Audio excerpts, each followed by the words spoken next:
Jim wrote it now probably about 3 years ago, and the world was a sort of measurably different place then than it is now, and there were certain developments that have happened since that have brought the film into even, kind of, starker, sort of more documentary, if you like, character.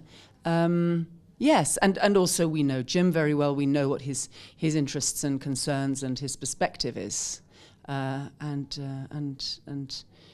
to more or less degree we share all of those. So no, it was always clearly made for a reason, if you like. But it's a story, it's a movie, and it's working with these tropes, these zombie movie tropes, not zombie tropes, but zombie movie tropes.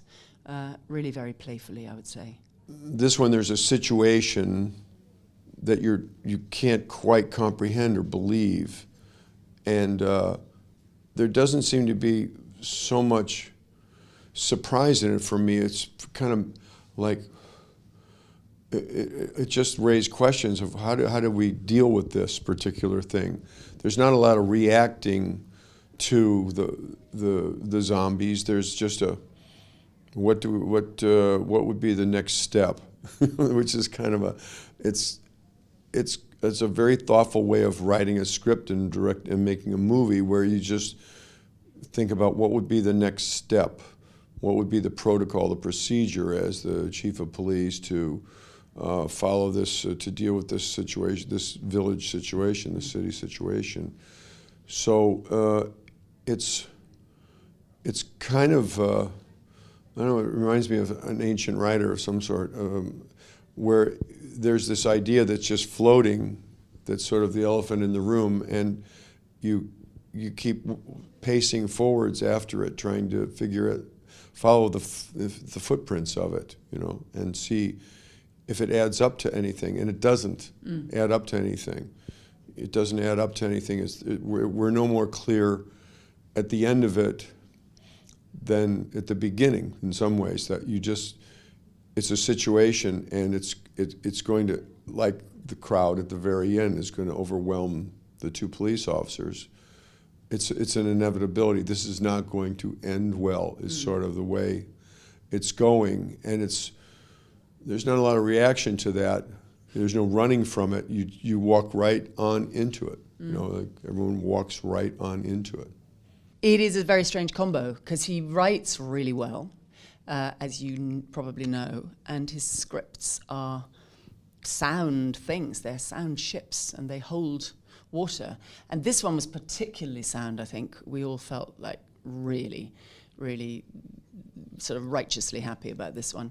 But Bill described him yesterday as a musician. I mean, he is a musician, but he even directs as a film director like a musician. You arrive, he's like, you come to the session with, he brings the sheet music, which is a script, and then you jam, and he's tuning all the time. And sometimes he will say, nah, you used a different word to the word in the script.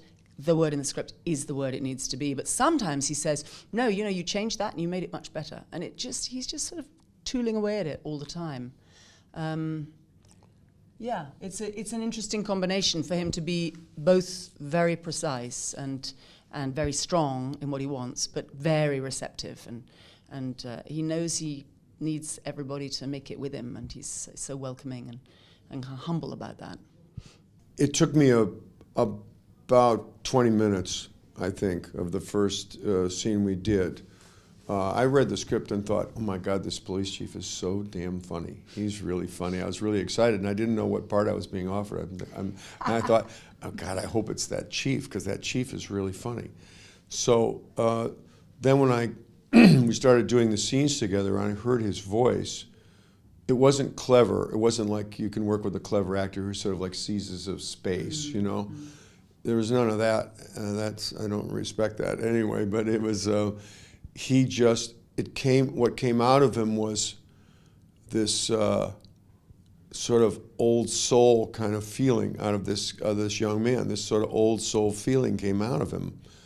And I realized very quickly, I was like, oh my God, he's the funny one. Mm-hmm. I'm not the funny one, he's the funny one. So then I realized, I quickly adapted and to it and to be like the straight man.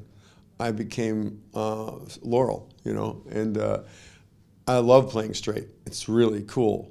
I love playing straight, and like really, if you can do comedy, it's much cooler to be straight. And like Teller, you know, Teller's like an awesome straight man. Like obviously, and he's silent too. He's so cool to watch, but he's such a good straight man, and he's funnier than hell in life. But to play straight like that and serve is really, it feels great, you know, and it sort of echoes the, I don't know, that's not about me, but I was taught, you know, when you play, you don't concern yourself with how you're coming off.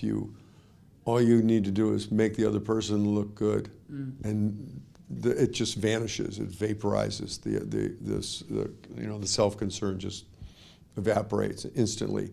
And so doing that with Adam was easy because he's the same way. He's not stealing any focus at all. He's just, you know, he's really good to work with. I really like him. That's still close philosophy, right?